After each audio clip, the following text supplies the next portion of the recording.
आज का क्लास हम लोग डिस्कस करेंगे रुडिमेंट्री सिस्टम।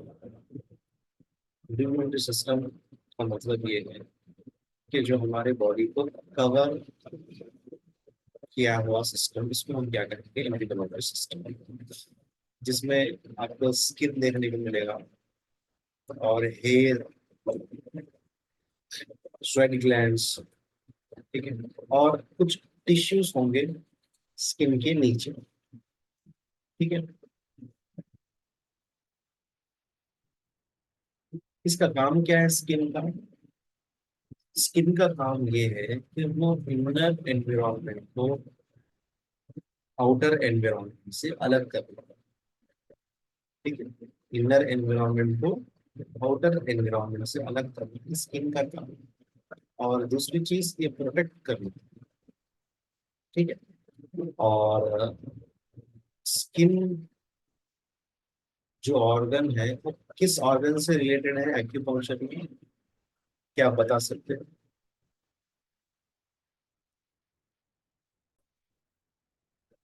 सो आप स्किन, हेयर, ग्लैंड्स, ये सब चीजें इंटीग्रेटरी सिस्टम में आती है जो बॉडी को कवर की हुई है, ठीक है। और इसके नीचे ही आपको, स्किन के नीचे ही ब्लड वेसल्स दिखेंगे, स्किन के नीचे ही नर्व्स दिखेंगे, स्किन के नीचे ही आपको अलग अलग टिश्यूज दिखेंगे, स्किन के नीचे ही आप मसल्स देखेंगे, ठीक है। तो ये सब चीजें स्किन के नीचे ही रहती हैं। स्किन का काम क्या है? प्रोटेक्शन करना, कोई बाहर की चीज अंदर ना जा सके, ठीक है। तो आइए देखते हैं, पहले स्किन के बारे में डिस्कस करेंगे। अब स्किन के दो लेयर्स हैं, पहला और दूसरा। तो ये स्किन है, इसके दो लेयर्स हैं, ठीक है। आउटर लेयर का नाम क्या है? एपिडर्मिस। और इनर का नाम डर्मिस। ऊपर जो आपको नजर आ रहा है ये एपिडर्मिस है, और जो नजर नहीं आ रहा अंदर है वो है डर्मिस। एपिडर्मिस और डर्मिस, तो दोनों का अलग अलग फंक्शन है, अलग अलग चीजें हैं। आइए देखते हैं। एपिडर्मिस, एपिडर्मिस किस टिश्यू से बने हुए हैं? Stratified squamous single cell, squamous से स्क्वायर टाइप के सेल से, और क्रियाटिनाइजिंग एपिथेलियल टिश्यू से बने हुए हैं, ठीक है। और ये हाथों के तलवों में, पैरों के तलवों में क्या है, इनका थिकनेस ज्यादा बढ़ जाता है, ओके। और इसके अंदर कुछ सेल्स होते हैं जिसको हम कहते हैं केराटिनोसाइट्स, क्रिएटिनोसाइट्स। आगे बढ़ेंगे, ठीक है। तो ना इसके ऊपर कैपिलरीज होते हैं ना कुछ होते हैं, ठीक है। बस इसके अंदर क्या होते हैं? क्रिएटिनोसाइट्स होते हैं। तो और ये एपिडर्मिस जो है, इसके अंदर 4 से 5 लेयर्स हैं, ठीक है। उसके अंदर बहुत इंपॉर्टेंट जो लेयर्स है वो 2 लेयर्स है, ठीक है। स्किन के अंदर 2 लेयर्स, एपिडर्मिस और डर्मिस। एपिडर्मिस में भी 4 से 5 लेयर्स हैं। जब हम देखेंगे माइक्रोस्कोप में या उसको डिसेक्ट करके, उसको सर्जरी के लेवल में जाके डिसेक्ट करके देखेंगे तो हमें और 3 से 4 लेयर्स नजर आएंगे। लेकिन उसमें 2 लेयर्स बहुत बहुत इंपॉर्टेंट है। कौन से है वो? स्ट्रैटम जर्मिनेटम और जर्मिनेटिवम, और स्ट्रैटम कॉर्नियम। स्ट्रैटम जर्मिनेटिवम और स्ट्रैटम कॉर्नियम, ये दोनों बहुत इंपॉर्टेंट, ठीक है। आपको मैं दिखाऊंगा यहाँ पे स्किन के लेयर्स। जो स्ट्रैटम कॉर्नियम आप देख सकते हैं, ये लेयर होता है स्ट्रैटम कॉर्नियम, और स्ट्रैटम जर्मिनेटिवम, ये देखो। यानी फर्स्ट लेयर कॉर्नियम है, सेकंड जर्मिनेटिव, ठीक है। पहले हम स्ट्रैटम जर्मिनेटिव जो अंदर है, अंदर से फर्स्ट है, अंदर से कराएंगे तो फर्स्ट है, कॉर्नियम बाहर से फर्स्ट, ठीक है। इसके अंदर देखिए, ये लेयर जो है इसके अंदर माइटोसिस यानी नए सेल्स बनते ही चले जाते हैं। अंदर है ना, अंदर नए सेल्स बनते जाते हैं। ठीक है, यहीं पे स्किन का लेयर बनते जाता है, बाहर तक बन के जाकर फिर आगे जो लेयर है वो निकलते चले जाता है, उसकी जगह फिर कॉर्नियम की जगह में ये जर्मिनेटिव आ जाता है, फिर नए सेल्स बनते रहते हैं, ऐसा चलते रहता है। अब इसके अंदर एक सेल है क्रेटिनोसाइट, ये बनाता है केराटिन को। यहाँ पे देख सकते हैं केराटिन। ठीक है, ठीक है, इसका काम आगे बढ़ेंगे। ये काम, ये केराटिन और केराटिन जो है ये आपके स्किन के ऊपरी लेयर में आके रहते हैं। ठीक है, रहते हैं जर्मिनेटिव में, लेकिन आते हैं स्टैटम फॉर्म में। ठीक है, क्योंकि वहां पर जाकर इनको रिप्लेस करना होता है पुराने सेल को नए सेल से। पुराने सेल को हटाना है और नए सेल को क्या करना है, आपको रिप्लेस करना है। ठीक है, और इसके अंदर दूसरे सेल्स भी होते हैं जिसका नाम है मेरिकल सेल्स। अब इस मेरिकल सेल के अंदर रिसेप्टार्स होते हैं, यानी रिसीव करने वाले एक तरह के प्रोटीन्स। मेरिकल सेल्स ये रिसीव करते हैं, यानी जैसा कि आपने टच किया आपके हथेली से किसी को, तो एक टच सेंसेशन पहले इन रिसेप्टार्स के पास जाता है जिनका नाम है मरकर सेल और मेरकल सेल। यहाँ से फिर नर्व्स में जाता है, नर्व एंडिंग से फिर motor nerve, sorry sensory nerves के जरिए से ब्रेन तक पहुंचता है। ठीक है, ये बहुत इंपॉर्टेंट। और क्रिएटिनोसाइट्स का और इम्पोर्टेंस क्या है, ये जो माइक्रो ऑर्गेनिजम्स जो बॉडी को नुकसान पहुंचाने वाली चीजें हैं, अगर उसके वो अगर बॉडी में आ जाए तो उसके खिलाफ लड़ने के लिए डिफेंसिन बनाता है। इसका नाम क्या है, डिफेंसिन। ठीक है, जब भी कोई प्रॉब्लम आए, कोई मच्छर काट ले, तो डिफेंसिन क्या आता है, वहां पे आ जाता है, आके वहां पे सूजन पैदा करता है वहां पे। अपने जो लिक्विड है, अपने जो अंदर फ्लूइड भरा हुआ है, जो भी फंक्शन है वो फंक्शन करना स्टार्ट कर देता है, जिसकी वजह से हमें सूजन आती है। जब मच्छर काट ले तो क्या होता है, पहले आपको तो सूजन आता है रेड कलर का, तो उसके आने की वजह क्या है, ये डिफेंसिव।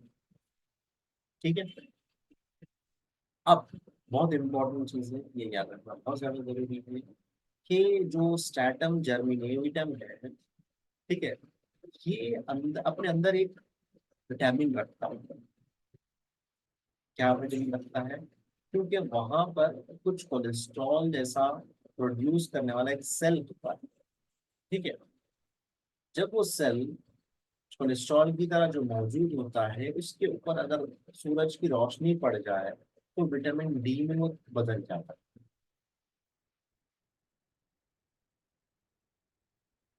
ठीक है, विटामिन डी में बदलता है, और इसको कन्वर्ट करने में दो चीजों की जरूरत है, एक लीवर की और एक आपको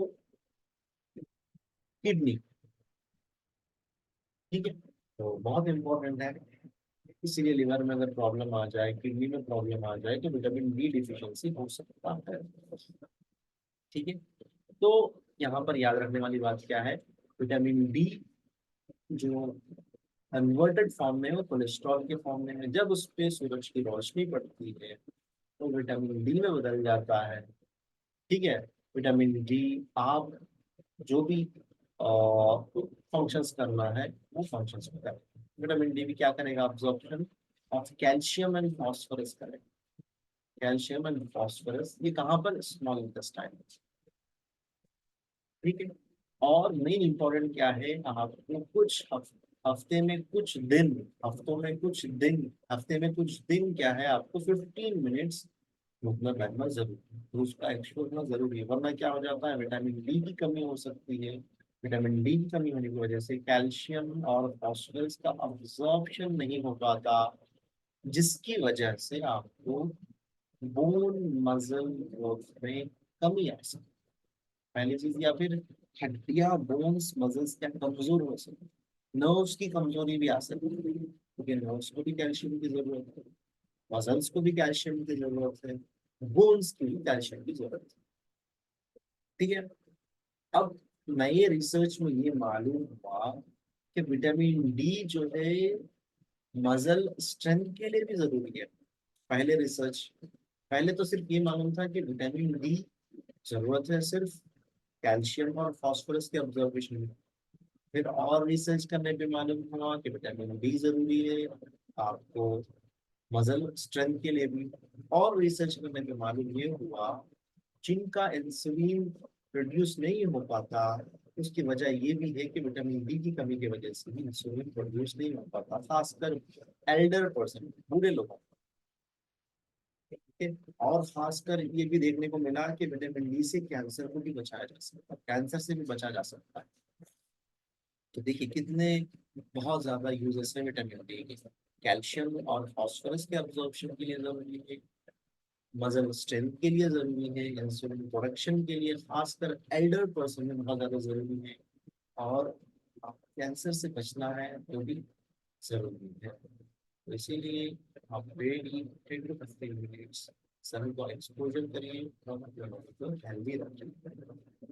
ठीक है, तो ये था आपका पहला लेयर जिसको हमने पढ़ा, स्ट्रेटम जर्मिनेटम, जिसमें केराटिनोसाइट्स होते हैं और मैक्टल सेल्स होते हैं, और खासकर केराटिनोसाइट्स डिफेंसिन को बनाते हैं।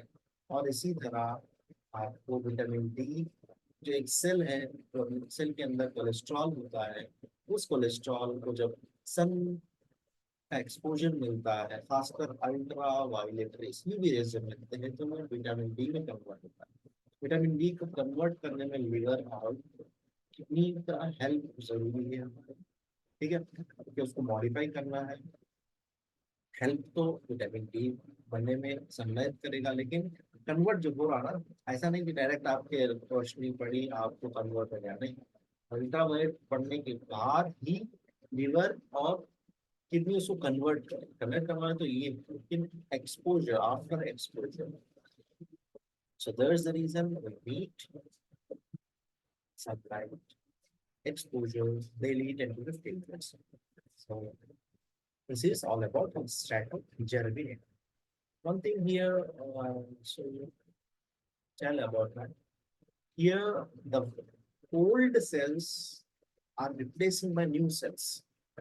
यहाँ पर नए सेल्स, पुराने सेल्स नए सेल्स से रिप्लेस हो रहे हैं। स्टेटम जर्मिनेटिंग नीचे का लेयर है, उसके ऊपर का लेयर क्या है, स्टेटम कॉर्निया।